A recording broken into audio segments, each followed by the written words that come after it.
Bonjour et bienvenue chez Saint-Cyr Automobile. Aujourd'hui, je vous fais cette petite vidéo parce qu'on en a un petit peu marre. Alors quand je dis on, c'est nous, les professionnels de l'automobile, qui avons une structure, qui avons des gens qui travaillent effectivement dans les ateliers, des gens qui sont là pour vendre des voitures. On paye nos impôts, on paye des structures pour vous apporter un service et on en a marre en fait de voir sur internet des arnaques sur le Bon Coin, sur la centrale, etc. Des gens qui sont derrière leur ordinateur et qui vous vendent du rêve en vous prenant des acomptes et en vous livrant zéro voiture et surtout il n'y a pas de service après-vente.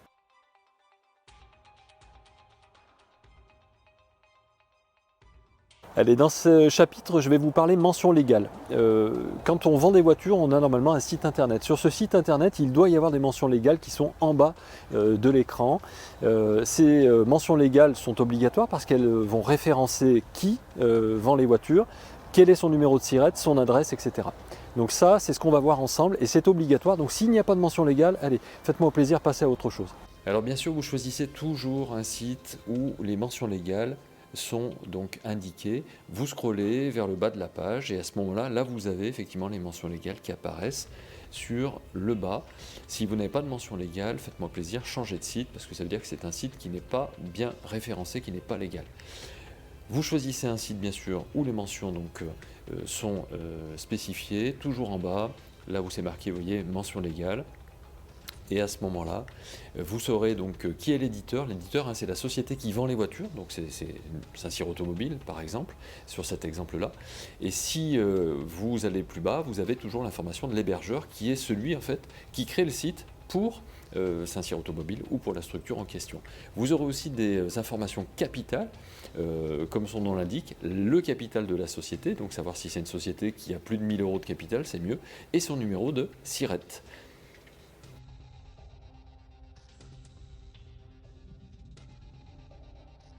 Dans ce deuxième chapitre, on va s'interroger sur le fait que la société soit active ou soit radiée. Attention, une société radiée, c'est-à-dire une société qui n'a plus le droit d'exercer. Vous pouvez donc retrouver, et je vais vous montrer en quelques clics que vous pouvez savoir si elle est active ou si elle est radiée. Si elle est radiée, vous n'y allez pas. Vous n'achetez pas de voiture à une société radiée parce que vous n'aurez pas de recours légal. C'est-à-dire que si demain ça se passe mal avec la voiture et que vous avez versé de l'argent, vous ne pourrez pas réclamer cet argent. La société est radiée, elle n'a donc aucun droit de vendre, donc vous n'aurez aucun recours légal. Avant de faire confiance à un vendeur automobile, vous devez toujours vérifier si sa société existe. Donc vous cliquez effectivement sur votre souris, clic droit, et vous copiez donc le numéro de SIRET que vous avez trouvé dans les conditions de mention légale. Vous faites une recherche sur internet avec ce clic droit. Vous avez donc société.com qui vous fait la première proposition, et en haut à gauche vous avez donc l'identité de l'entreprise. En haut au milieu vous avez si elle est active ou pas, et si ça n'est pas le cas, vous avez en bas à droite l'identification radiée ou cessation. Et à ce moment-là, bien sûr, vous passez votre chemin. Ce qui est important, c'est que si une société est radiée, elle n'a plus le droit d'exercer, donc elle n'a plus le droit de vendre de véhicules. Vous ne devez pas acheter de voiture, bien sûr, parce que si elle est radiée, vous n'avez aucun recours.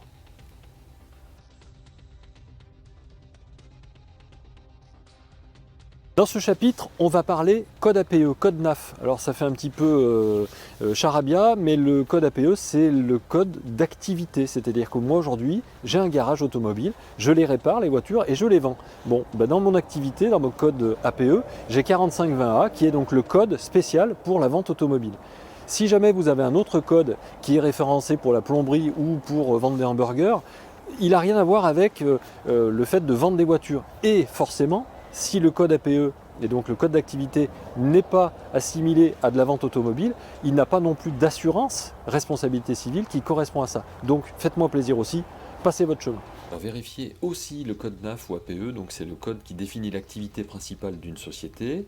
Encore une fois, si le vendeur de voitures a un code NAF d'activité de restauration rapide, par exemple, vous n'achetez pas de voiture chez lui parce que l'assurance professionnelle du vendeur ne vous protégera pas en cas de litige. Donc pour Saint-Cyr Automobile, c'est bien marqué qu'on fait l'entretien et la réparation de voitures, et donc forcément on peut les entretenir et on peut les vendre. Mais si une société propose de vendre des véhicules alors qu'elle a un autre code APE, fuyez.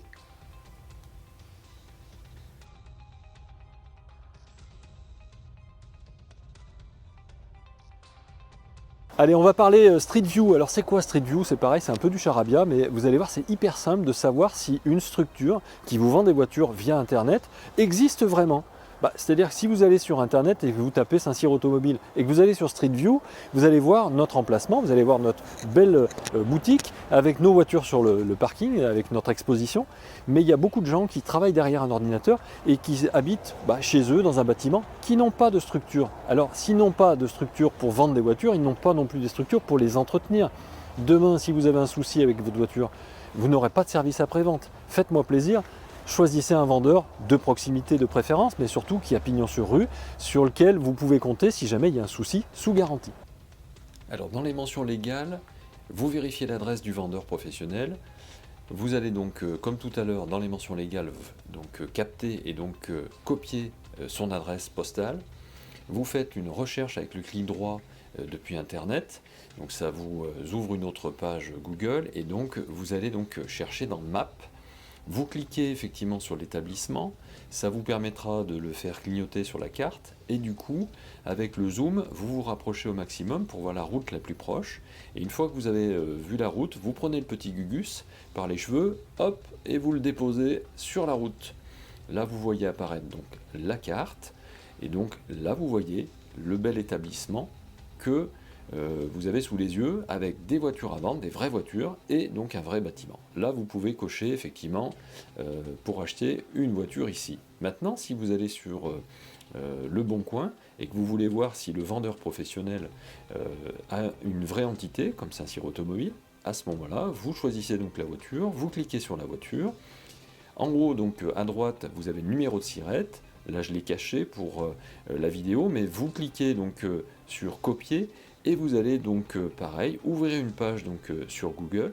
Vous allez faire un clic droit pour coller cette adresse sur la page Google. La première entité qui sort avec société.com, vous cliquez dessus. Vous prenez, vous copiez l'adresse en haut à gauche sur société.com. Et là, vous collez ça sur une page Google. Cette page Google va vous diriger directement sur une vignette Street View, puisque vous avez le plan et vous avez la petite vignette. Vous cliquez sur la vignette et là vous arrivez directement sur l'emplacement de ce garage. Vous ne voyez pas de garage automobile, là vous voyez c'est un bâtiment. Surtout, vous n'achetez pas de voiture à cette personne. Parce que si la société n'a pas de garage mécanique ou de bureau, elle ne peut pas réviser, pas préparer la voiture qu'elle propose à la vente. Elle ne pourra pas non plus vous assurer un service après-vente et encore moins une garantie.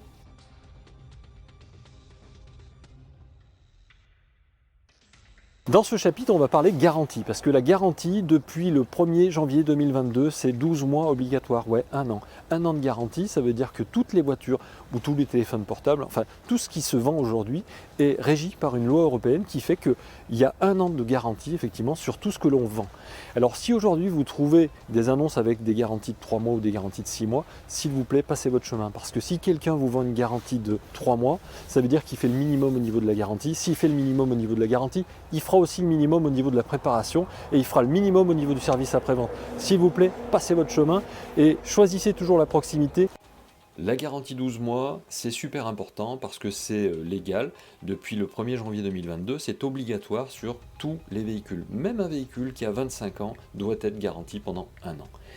Si jamais sur les sites d'annonce vous voyez des garanties de 3 mois comme cet exemple-là, ou si vous voyez des garanties de 6 mois, ça n'est pas légal, ça n'est pas là où il faut acheter votre voiture. Il faudra choisir toujours un véhicule qui sera garanti 12 mois. Pour la simple et bonne raison que si le garage vous vend une voiture et qui ne se conforme pas à la réglementation légale de garantie d'un an, il fera forcément le strict minimum de frais sur votre voiture, il ne vous proposera pas de service après-vente.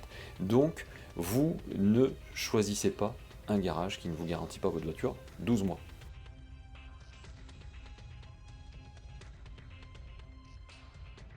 Dans ce chapitre, on va voir les avis clients. Alors les avis clients, tout le monde donne son avis sur Internet aujourd'hui, vous savez. Là c'est facile. Simplement, quand vous avez que des bons avis, il faut faire attention. Il faut qu'il y ait un petit peu de mauvais avis parce que, vous le savez comme moi, quand on a un bon avis à mettre, on ne le met pas forcément. On parle, quand on est content de quelqu'un, à une personne du fait qu'on est content. Quand par contre on n'est pas content, on en parle à 10 personnes. Donc logiquement, il doit y avoir forcément des mauvais avis. Et une bonne société qui se porte bien, elle a des très bons avis et elle a aussi quelques mauvais avis. Il faut qu'il y en ait. S'il n'y en a pas, ça sent l'arnaque. Donc, trop de bons avis, c'est pas bon. Bien sûr, s'il y a trop de mauvais avis, là c'est pareil, il faut passer votre chemin. Et il faut aussi qu'il y ait un certain nombre d'avis, c'est-à-dire que si vous avez que 2 ou 3 avis, vous ne pouvez pas vous faire une opinion là-dessus. Faites attention à structurer quand même votre démarche sur le fait d'avoir au moins plus d'une trentaine d'avis qui a déjà été répertorié sur Google. Sur une activité effectivement de vente automobile, ça paraît déjà être le minimum. Pour les avis clients, vous tapez effectivement le nom du garage sur Internet avec le mot avis. Forcément, vous allez voir apparaître donc, sur le côté d'Internet la fiche du garage en question. Vous cliquez sur avis et vous pouvez donc naturellement lire les avis. Et l'avantage, c'est que vous pouvez les filtrer donc, par le plus récent, le plus ancien ou les moins bonnes notes. Ce qui est important, c'est qu'il ne faut pas qu'il y ait trop d'avis positifs, il ne faut pas qu'il y ait trop d'avis négatifs. Il ne faut pas qu'il n'y ait pas d'avis du tout. Tout ça, il faut éliminer. Il faut passer effectivement dans une structure où il y a au moins plus de 30 avis, que vous ayez une bonne note et quand même des avis négatifs.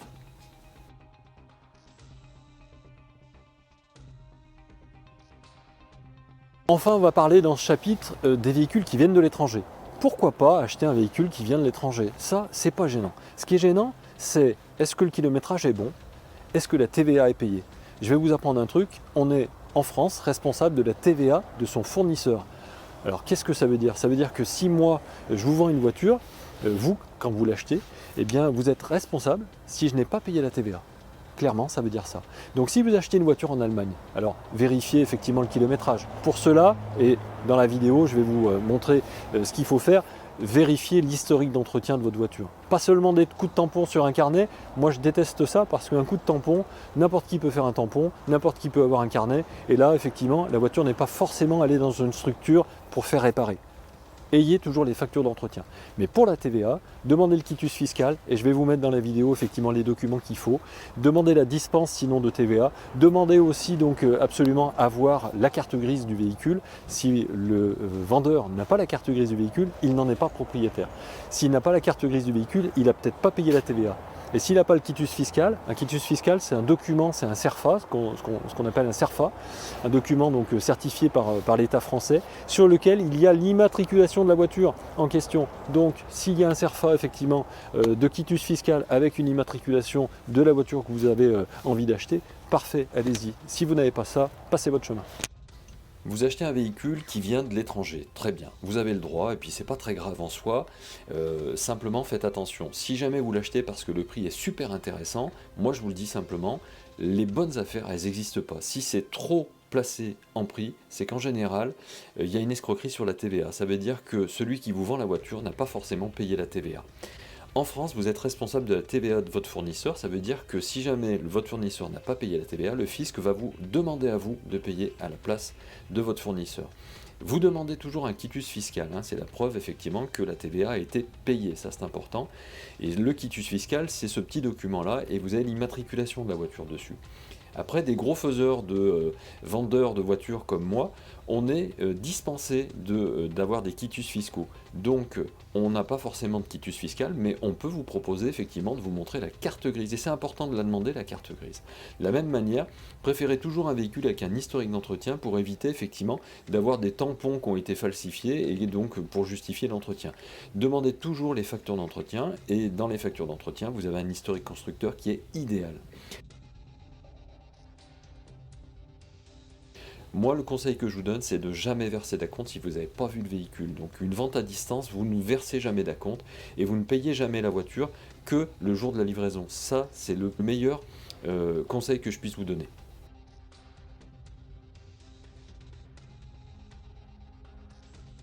Allez, je vais vous parler aussi donc des arnaques sur le Bon Coin. Alors sur le Bon Coin, il y a un truc dont nous on a été victimes d'une certaine manière.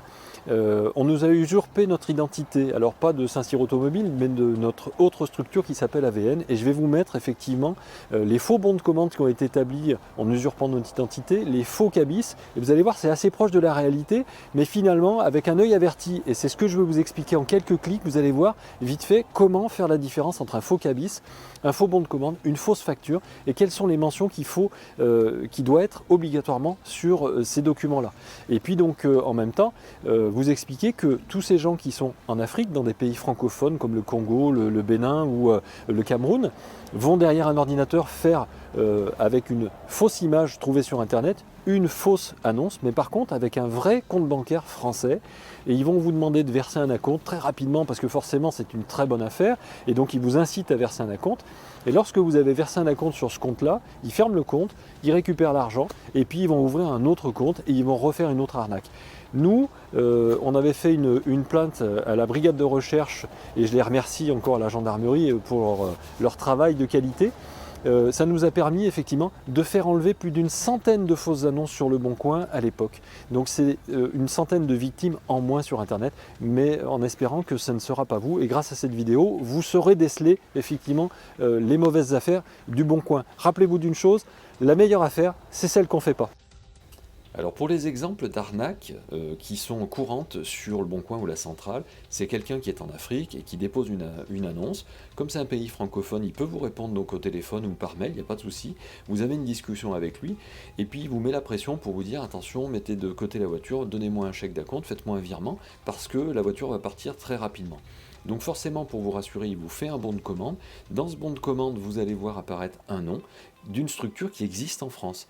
Pour vérifier si effectivement cette structure correspond bien au bon de commande et être sûr que ce garage n'a pas été usurpé, allez vérifier le numéro de téléphone et l'adresse mail. Donc vous allez donc ouvrir une page Google et sur cette page Google, vous tapez le nom de cette société. Alors là, en l'occurrence, c'était notre société AVN qui avait été usurpée, sauf qu'AVN n'a pas de site internet. Donc là, vous ne trouvez pas effectivement de correspondance de téléphone sur internet. Donc vous êtes sûr que c'est une fausse annonce. Donc passez votre chemin.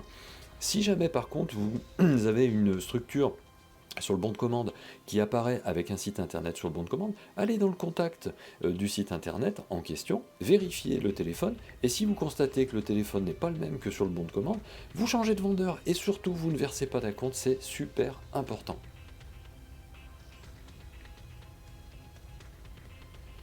Pour vous rassurer, un escroc va toujours vous envoyer des faux documents.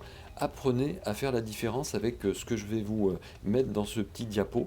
Vous avez effectivement à droite et à gauche un faux cabis et un vrai cabis. Alors vous voyez, sur le vrai cabis, vous avez copie sans valeur, parce que dès qu'on fait une copie de ces documents-là, vous avez quelque chose qui apparaît donc en surbrillance.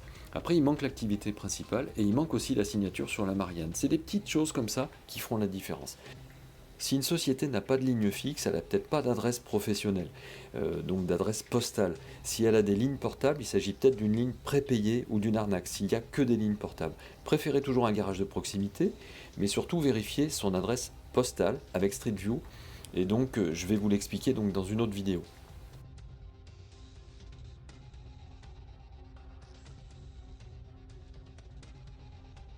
Sur Internet, il y a beaucoup d'annonces qui sont faites justement, comme je le disais tout à l'heure, avec les arnaques sur Le Bon Coin, avec des photos qui sont prises sur Internet. Bon, je vais vous montrer qu'en quelques clics aussi, on peut déterminer, grâce à Google, si cette photo qui est sur l'annonce existe aussi dans d'autres annonces.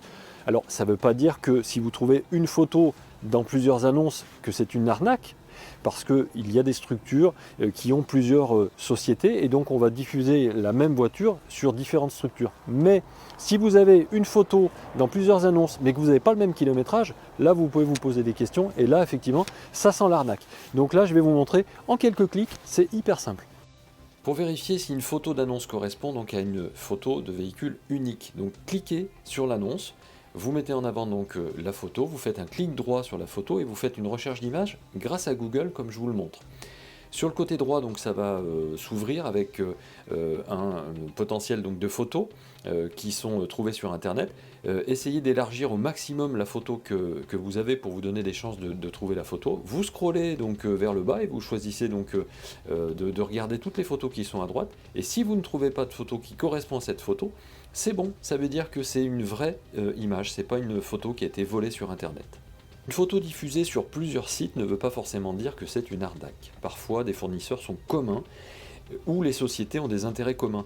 Imaginez des grands groupes effectivement de vente de voitures, ils ont plusieurs succursales et à ce moment-là ils vont diffuser la même annonce mais dans plusieurs succursales. Ça ne veut pas dire que c'est une arnaque. Ce qui est peut-être une arnaque, c'est que vous avez la même annonce avec des kilométrages différents et ça on va le trouver souvent sur des véhicules qui viennent de l'étranger parce que sur une annonce qui est à l'étranger sur Autoscout 24 par exemple, vous allez trouver une voiture avec 120 000 km et vous allez trouver la même image avec une annonce qui aura 70 000 km en France. Et là, effectivement, le fait de pouvoir repérer cette image et de comparer effectivement les deux kilométrages vous permettra d'avoir la certitude de ne pas vous faire arnaquer.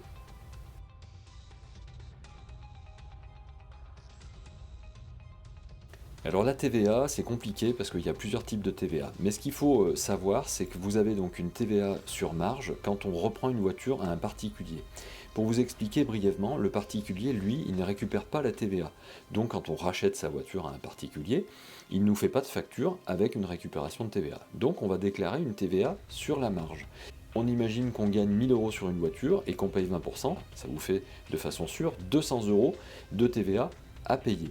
Et sur le bon de commande, il faut effectivement que cette TVA apparaisse en spécification TVA sur marge. Et il y a une réglementation qui fait qu'il faut que, et à la fois sur le bon de commande et à la fois sur la facture, il soit marqué donc TVA sur marge et sur la facture TVA sur marge, article 297 du Code général des impôts, pour être sûr que quand vous vous faites contrôler, vous fiscalement, votre fournisseur est bien payé la TVA correctement sur cette voiture.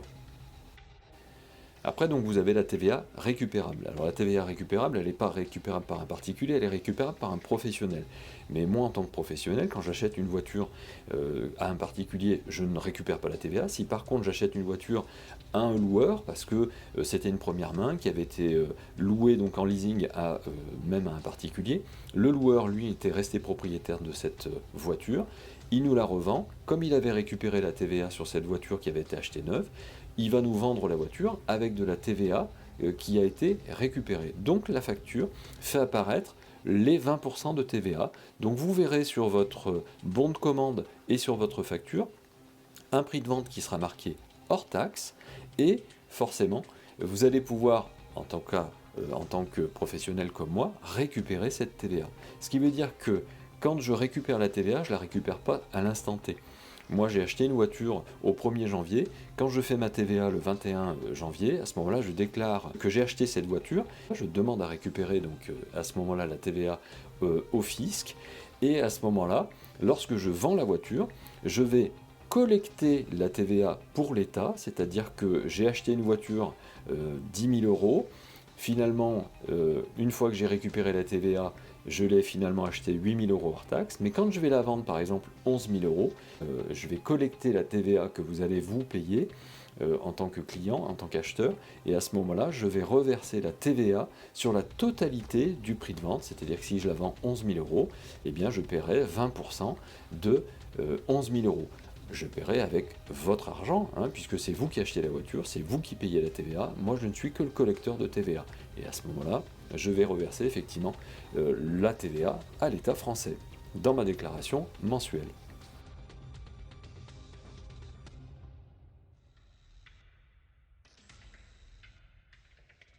Donc je vous fais un petit résumé donc, de cette vidéo complète et donc vérifiez toujours les mentions légales déjà sur un site internet. Déjà ça vous fait un point. Si vous n'avez pas de mention légale ou s'il n'y a que une page Facebook, vous passez votre chemin. Vérifiez si la société est active, si elle est radiée, vous passez votre chemin. Vérifiez si l'activité de cette société correspond bien à son activité réelle et que vous n'ayez pas de surprise au niveau de la garantie professionnelle. Vérifiez sur Street View que le vendeur possède bien un garage avec des vraies voitures et que ce ne soit pas quelqu'un derrière un clavier. Vérifiez aussi que le professionnel propose toujours une garantie légale de 12 mois parce qu'elle est obligatoire. Vérifiez bien sûr les avis clients avant d'acheter et pas après, pour être sûr effectivement que le vendeur a des bonnes pratiques professionnelles. Vérifiez enfin si la TVA est payée par le vendeur en demandant les bons documents comme je vous l'ai spécifié. J'en profite pour vous dire aussi que nous avons une chaîne YouTube d'entraide pour vous expliquer comment fonctionne le GPS dans votre véhicule, comment fonctionne le Bluetooth ou comment fonctionne le régulateur de vitesse.